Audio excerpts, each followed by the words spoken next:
guys, welcome back to the channel. If you're new here, hi, my name is Mica. I'm on year 2 of chasing my dreams of running professionally and representing Peru internationally. About 2 years ago, I graduated college from a D1 university where I ran track and cross country there for 5 years. I had a great time and became a 2-time school record holder and had PBs of 16:07 in the 5K and 32:57 in the 10K. But obviously with those times, I wasn't considered for any professional contracts or anything like that moving forward. Like most people do, I got a job and just squeezed running whenever I could, either at 5 a.m. before work or 6 p.m. after work. And with the help of my husband, who's also my coach, he helped me get to a point where I could believe that I belonged in this professional running world and I could elevate my running and just keep getting better and better. Last year, I had a breakout season where I ran 3 PBs in the mile, 5K, and 10K. I became a 2-time national champion and I competed at the Ibero-American Championships for Peru where I got 2nd place there. So it was honestly kind of a perfect season for me, especially coming out of college. With that being said, I thought I can go into this season and have a little bit of a better build and not get injured like I did last year before the season started. Keep upping my mileage, keep improving the intensity in my workouts, and everything would fall into place. I would run personal bests, I'd finish higher in races and all that good stuff. But that doesn't always play out the way you want it to, and that was my lesson learned so far of my outdoor season. It's June 1st now, so we do have another good 2 months of racing, and this is kind of where it starts to pick up. But the first 3 months of the season were kind of rough.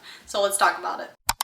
Alright, so for my first race of the season, I had the Peruvian National Championship. Now that is kind of a crazy outdoor rust buster to kind of open your season at, but I didn't have a choice. That is the date that the Peruvian Federation set for the championship. Of course, with my luck, I left my camera in the Uber, my vlog camera that I brought. I tried getting it back. I tried messaging the guy, but he never responded. So yeah, I basically have like no footage of this race at all. I try to have my family film a couple of clips when they could, so I'll insert these as I talk about it. Going into this 10K, I was a little bit nervous. I was not feeling super confident just because of how the last couple of races had gone in indoor, but at the same time, I was feeling good about my fitness. I had put a lot of really good weeks of training in. I was running 80 miles per week for the last like 3 weeks and hitting really intense workouts, and I wanted to defend my title because I was not about to just, you know, show up and try to do my best. I definitely felt like I had that pride, like my family was watching me and I wanted to make them proud. So my race plan was to be a little bit conservative to start. I didn't want to take the lead, especially since it was hotter than I was used to and more humid. In a 10K, that's like the last thing you want to do. So I just kind of wanted to sit back and that I could squeeze it down when the time came to it. That's what I did last year in both of the races. So 5 minutes before the race started, 2 girls came up to me and said, we're trying to run sub 34 minutes because the South American Outdoor Championships are a month away and this race kind of qualifies you for it. I said, okay, yeah, that sounds good. At least for the first like half or so, we would kind of alternate and help each other that way. So yeah, that's what we did. Last year, I had no idea what pace I was going. They didn't have splits or anything. All I could see was how many laps we had left and obviously whatever Adam was yelling at me. So this time, knowing that Adam wasn't going to be there to tell me my splits, I definitely wanted to wear my watch during this race. As you guys know, I wear the COROS Pace 3 and the Pace Pro. I love them both. And since it is a track race, I put my watch in track mode. Now I love this feature. If I had just put my watch in regular GPS mode, it wouldn't have been as accurate and I wouldn't have been able to rely on it as much. So I really appreciated being able to see each mile split. So I have the race pulled up here on my COROS app. I use this all the time to kind of look back at workouts and races, and let me just kind of run you guys through what the race looked like and what time I ran and everything like that. So looking here at my splits, my first mile was 5:30, second mile was 5:33, third mile was 5:33, and at this point we were still trading off leads every 2 laps. I will say when I led the laps, I didn't really pick up the pace at all. If anything, I would just maintain. So every time my watch buzzed, I would just flip my wrist, look at the time, and we were still right on pace. So I knew that I just had to keep doing what I've been doing. So 4th mile was 5:32, 5th mile was 5:31. Again, super consistent pacing. We got that done. Now it's time to race. We had 1 mile left, or right about 2K, which on the track is 5 laps. And at this point, we had a girl from Bolivia who was in the race and she took over. I remember hearing her coach yell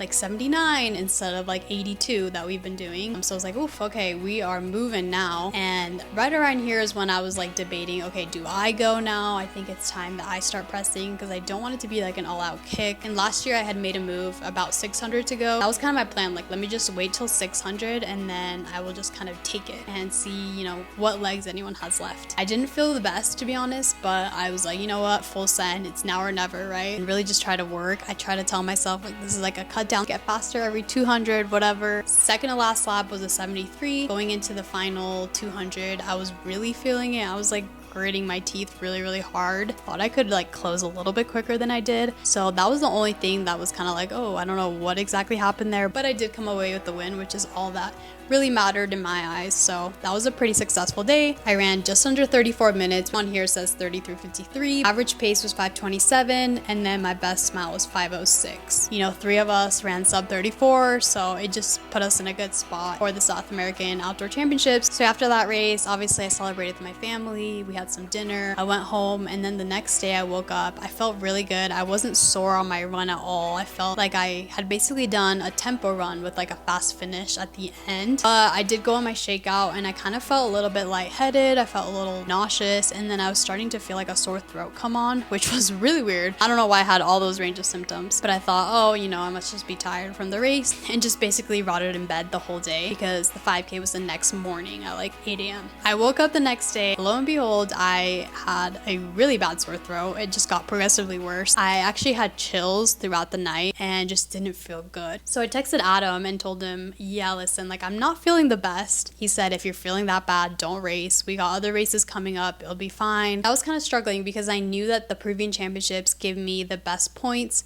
for potentially qualifying for the World Championships later in the year in Tokyo. I knew that it was important for me to run this 5K. We decided just do your regular warm-up routine and kind of see from there how you're feeling and then decide. I did like a 1.5 mile jog before the race. I felt awful. So I ultimately decided I'm not going to race. My family was there. They were excited to watch me, and I knew that I would lose those points. So that was a big bummer for me. Kind of a mixed bag when it comes to the Peruvian Championships.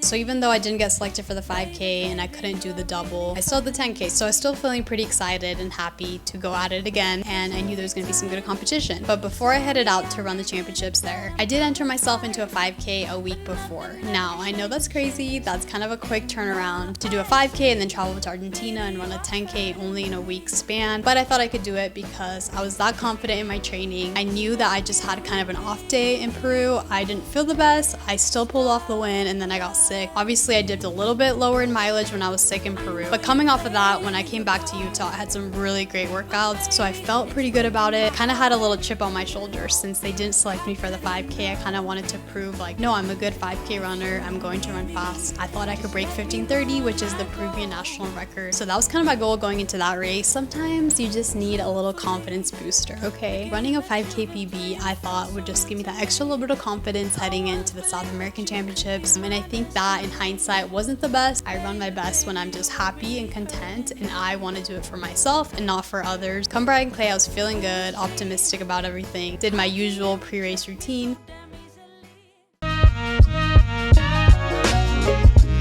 We leave to Argentina literally tomorrow, and the state of this room is insane. We moved a couple of days ago from our apartment and we're moving to another apartment, so we had to pack everything up. So I just shoved stuff in suitcases. I realized that I'm peeling everywhere. From Peru? I guess from Peru. That was like 2 weeks ago. Sunburn. Besides that, I think we're doing good on time. It's like 5:30 right now. Race is at 9. The only thing that's left is having my espresso shot. How far out do you take your espresso shot normally? Like 2 hours? You don't cut it close. You usually take a long time, huh? Yeah, I feel like I do like 2 or 2.5 hours. I have a lot of time. I do like 1 hour. I think the reason why I take it so early is because it helps me go to the bathroom. That's a good idea. So I don't feel like super bloated. That's like the worst feeling. That's honestly the only reason why I drink coffee in the mornings. It just helps me go to the It bathroom. just helps you go, yeah, exactly. Yeah. So I don't even know if I get the energy benefits. I think there's something weird with my makeup and I don't know what it is.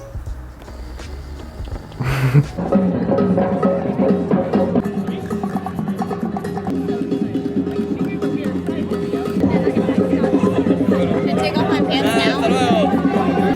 Got the whole band out here.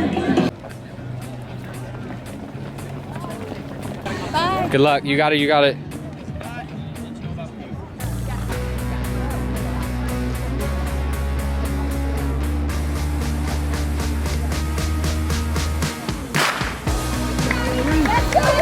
Let's go, Mica! Nice shot, Mica! Right with the lights! Perfect, Mica! Perfect, right there!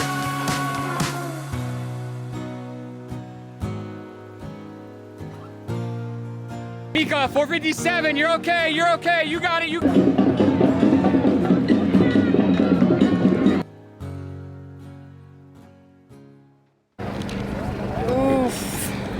2 for 2, getting lost these track races. What's up, everybody? You know, Mica had a rough day at the track. That happens. She knows that happens. I just am telling her that she can't forget who she is on the inside, okay? With bad races, you guys, you don't want to identify with the race. As soon as you start thinking, oh yeah, this is me, that is when things go bad. I need to remember that. She's that girl. She is the best runner in the world, Peruvian national champion. She is out here running. She doesn't have a team. She trains by herself most of the time. She's such a hard worker, you guys. She works so hard. Oh, I wish I could make you proud. What? I wish I would have made you proud tonight. You're right. I was not proud. Just kidding. Bro, I'm always proud. Effort, no, listen. No, but but listen, what you have to understand is that what you do going out there to the track without a team, just by yourself, unattached, you know, your husband is your coach, like that's putting yourself out there. That's a brave thing to do. That's an awesome thing to do. Not a lot of people do it, and it's a hard thing to do. So you just remember that, and we bounce back, we get stronger, and that's it. True. Tonight you can feel all the feels and be sad, but tomorrow, I mean, we're traveling, but tomorrow we are focused on moving forward. Honestly, yeah, I think I'll look back at this race and be proud of myself for not giving up. I feel like it's gonna be worse tomorrow. I feel like tomorrow's gonna hit.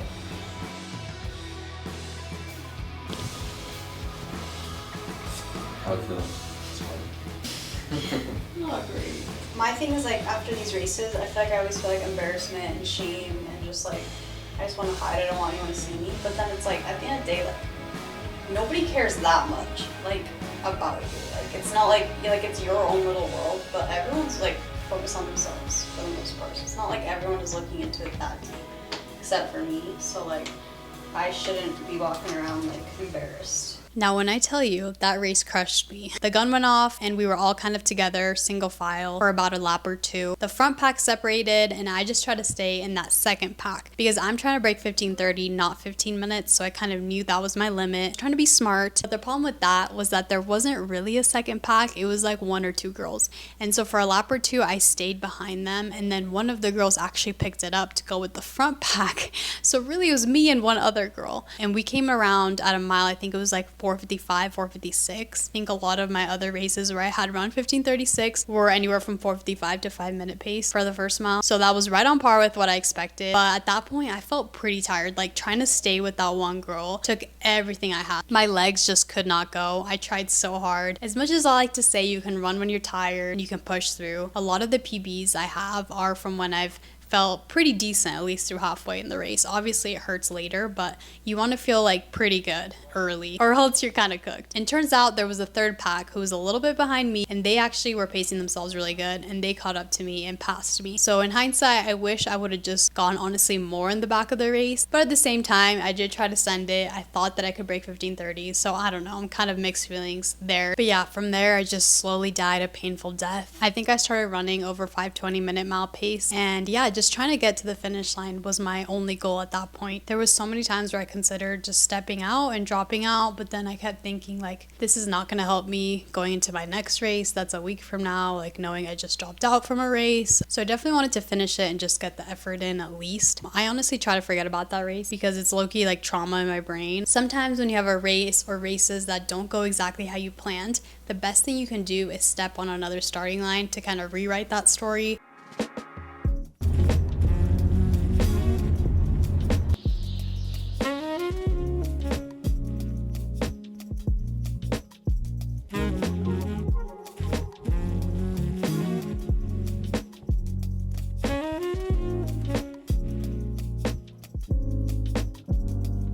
Mica and I, we came out to the track today. One of the only public tracks in Buenos Aires. All right, Mica, how did you finish pre-meet workout? Here, let's go over here, this sounds better. Honestly, felt good. I had Adam hop in and pace me. What was the workout? Do you want to just run through the... Yeah, I had 2x K, 60 seconds in between, and then 6x400. Working at 10K pace, getting down to 5K-ish, a little quicker, and then ended with 2 200s. So, pretty standard pre-meet. Heck yeah.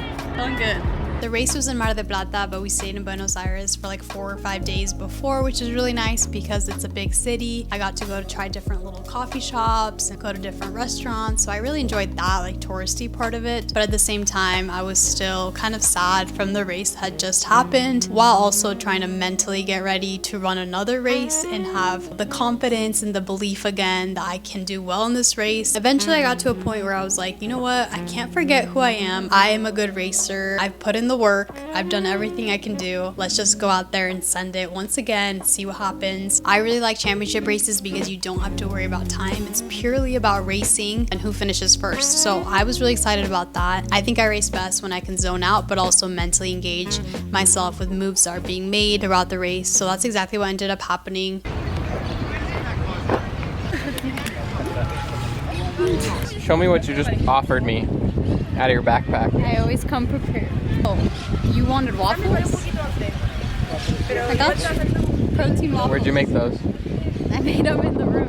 You brought your waffle iron? I bought my little waffle iron, put it in the adapter. It's a hack. You want one? Waffles wrapped in toilet paper, shoved in a backpack. Sounds good.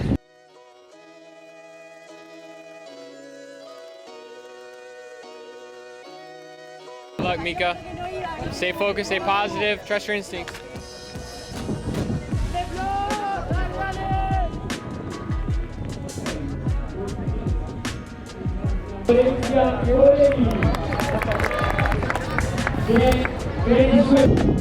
I got out in pretty good position. I think I was like second or third, just kind of hung by the rail. That's all I really wanted to do. I didn't want to spend too much time in lane 2. I felt really strong the first mile or two. Right about like 5K or a little bit before 5K, I started to feel like my legs got way heavier than what I'm used to. Normally you feel that in races, obviously, like towards the end when your legs are going lactic, like it happens. But similar to the Peruvian championships, we were going like 5:20 pace at the fastest. I was kind of confused why my legs felt that bad. I was definitely fighting some mental demons out there.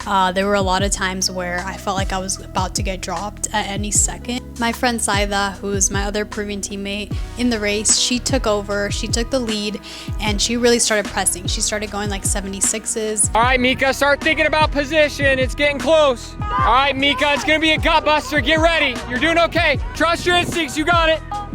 Las dos peruanas, Dayana Ocampo, Nubia de Oliveira Silva, pegadita, bueno, están todas muy pegaditas, cualquier cosa puede pasar.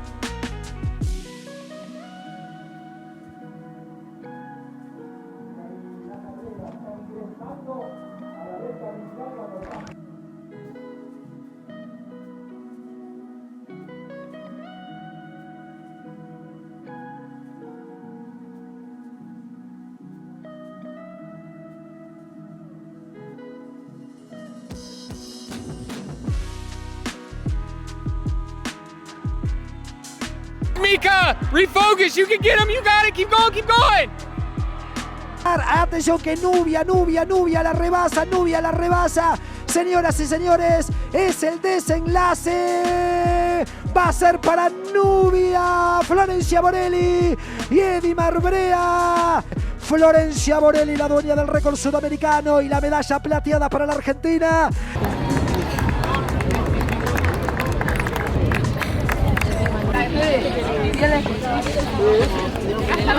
Sí, eso mismo. Y yo como el primer testigo, así para esperar. I'm so proud of you. Thank you, babe. You know what I'm saying? Love you. No, like seriously, like it's like you did everything you're supposed to do, right? Yeah, I'm actually really proud of myself. Like you stuck yourself in I it. felt bad and I covered the boot. And bro, even like though my legs felt like they were literally, it was basically just like a jog fest until. It's basically just a jog fest until the last lap. Well, for me, it didn't. It was like I battled more than I Well, thought. yeah, but it's like you're going basically half marathon pace, you know, with the fast last lap. That's what I'm saying. It felt, yeah. Yeah, like sure, For whatever. most of it, it felt good. Then the surge was made, and I kind of, it almost like it cooked me in a way, but. Yeah, but no, you should be able to hit things paces like I that. should.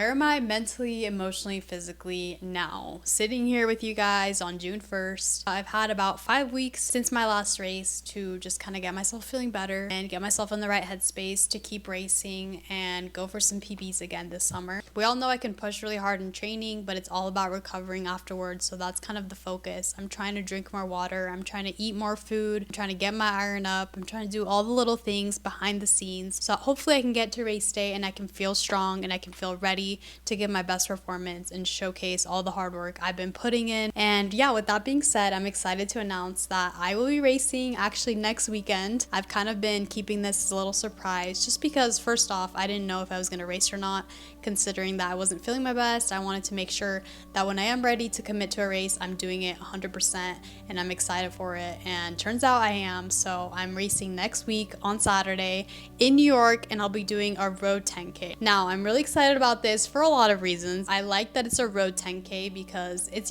spicing it up and there's some really good competition and every good road runner here in America will be there, and obviously some really good international athletes as well. And it's an all women's race. I can't think of a better way to get back into racing than that. Adam will be coming with me as well, so that's gonna be fun. And yeah, it should just be a good opportunity. I'm excited to mix it up and see where I'm at now. I think this will be a true test to kind of see how I feel in the race. So yeah, that's kind of my plan. I'm really excited. Thank you guys so much for being patient with me. I've been wanting to post videos, but I've just been mentally and physically kind of going through it. So I kind of had to figure it out first before I could come on here and tell you guys how I'm doing and all that. But I will say I'm really excited for this track season. I'm not giving up on it quite yet. I'm going after my 5K PB because you know what? We don't give up out here. Just because it didn't happen at Brian Clay doesn't mean it's not gonna happen. So I'm working on that. Yeah, thank you guys so much for watching. Yeah, that's the update. Hope you guys liked it and I will catch you guys next time.